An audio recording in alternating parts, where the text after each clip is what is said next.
የዛሬው የክርስቲያን በጎ አድራጎትና ልማት ማህበራት ህብረት በእንግሊዝኛ ምህጻረ ቃሉ CCRDA በጭንቅ ሰዓት ተወልዶ ከ5 አስርት ዓመታት በላይ እንደታመነ መዝለቅ የቻለ የማህበረሰብ አጋር የሆነ ተቋም ነው።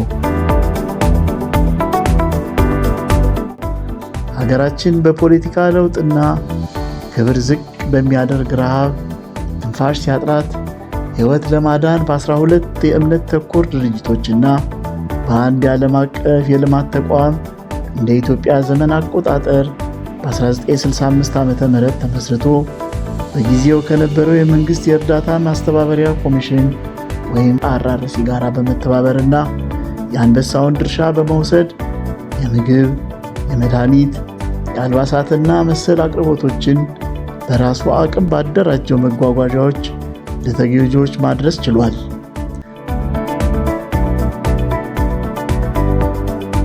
CCRDA የዕለት እርዳታ መስጠት ላይ ብቻ ባለመወሰን ተጎጂዎችን መልሶ በማቋቋምና ወደ ቀያቸው መመለስ የሚችሉበትን ዘዴ በመቀየስና በመተግበር አመርቂ ውጤቶችን ያስገኙ ስራዎችን ሲሰራ ቆይቷል።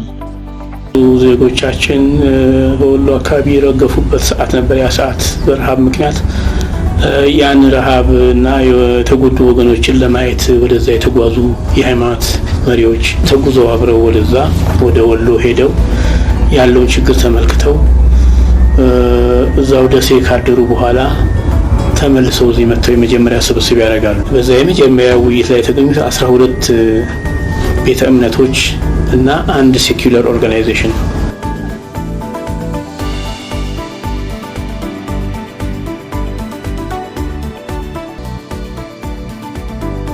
ከ10 ዓመት በኋላ በድጋሚ በተከሰተው ድርቅ ጊዜ CCRDA ከቀድሞ በበለጠ አቅሙን በማጠናከር እንዲሁም አብረውት የሚሰሩ የልማት ድርጅቶችን በማስተባበርና በማካተት የዕለት እርዳታውንና የመልሶ ማቋቋም ስራውን አጠናክሮ በመቀጠል በርካታ የነፍስ አድን ስራዎችን በመስራት የብዙዎችን ሕይወት ለመታደግ በቅቷል።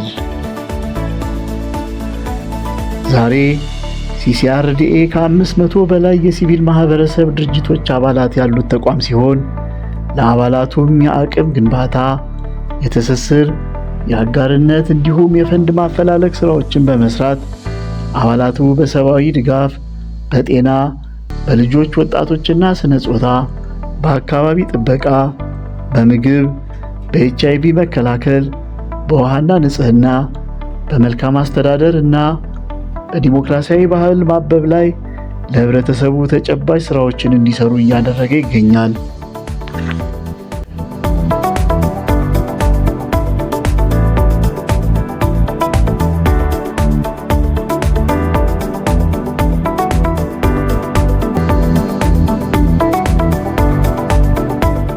በተጨማሪም ልዩ ልዩ የደረጁ የምክክር መድረኮችን በማዘጋጀት አባላቱ ከመተጋገዝ ባሻገር የሲቪል ማህበረሰቡን እድገት የሚደግፉ ተሞክሮችን እንዲለዋወጡ እያደረገ ይገኛል።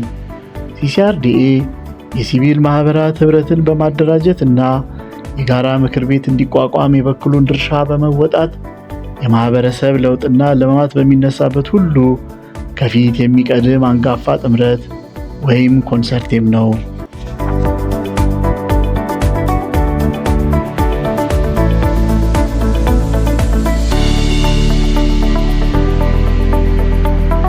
CCRDA በጠቅላላ ጉባኤ ላዕላይ ስልጣንና አመራር ጥላ ስር ለአባላቱ ፍላጎትና ጥቅም መጠበቅ የሚሰራ የጋራ ድምፅና መድረክ ነው። ይዞ በዘለቃቸው እሴቶቹ እየተመራ ድህነትን ማስወገድንና ማህበራዊ ፍትህን ማየትን ርዕይ አድርጎ ከአባላቱ ጋር በመትጋት የዘላቂ ልማት አጋርነቱን አረጋግጧል።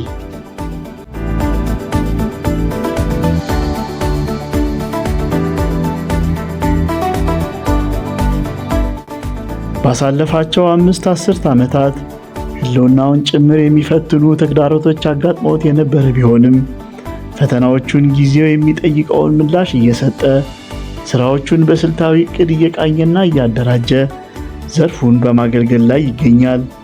CCRDA ያዘጋጀው ስልታዊ ዕቅድ የአባላቱን አቋም የበለጠ በማሳደግ ትስስርን በመፍጠርና በጋራ በመቆም አባላቱ የተመሰረቱበትን ዓላማ በማሳካት ለሀገር ሁለንተናዊ እድገት አስተዋጽኦ እንዲያበረክቱ የሚያስችል ቁመናን አልሞ የገቢ ማስገኛ የልማት ስራዎችን በማካተት እየተንቀሳቀሰ ይገኛል።